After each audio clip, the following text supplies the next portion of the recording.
Salut élu de Dieu, j'espère que tu vas bien et que cette vidéo te trouve en parfaite santé.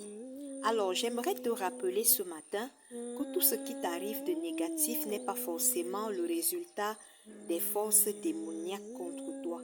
Ça peut être simplement les causes de la nature, ça peut être les résultats de quelque chose que tu as fait. Peut-être tu as négligé ta santé, tu n'as pas bu suffisamment d'eau, tu n'as pas fait suffisamment d'exercice, tu n'as pas mangé équilibré et tu te retrouves dans la maladie. Ce n'est pas forcément une attaque démoniaque. Tu t'es retrouvé dans des problèmes financiers, tu t'es endetté et tu n'arrives plus à sortir de la dette.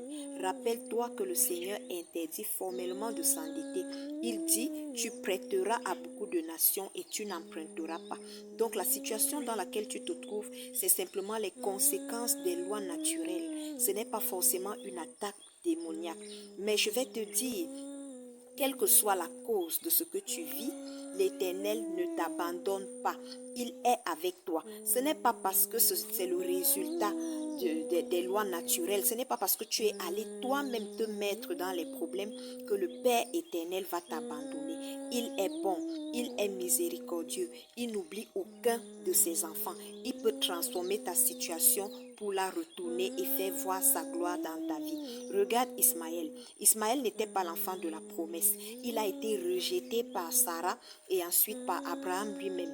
Mais Dieu ne l'a pas abandonné. Dieu a fait de lui une grande nation. Regarde Samson. Il a dévoilé le secret de sa force. Il a été arrêté par les Philistins, on a percé ses yeux, il est devenu aveugle, mais lorsqu'il a invoqué le Seigneur ne l'a pas abandonné, les forces lui sont revenues et il a tué dans sa mort plus de personnes qu'il n'en a tué de son vivant. Donc Dieu ne laisse personne, il n'abandonne personne, que tu sois la cause de tes erreurs ou pas, répands-toi, reviens au Seigneur et il fera voir sa gloire dans ta vie. Shalom.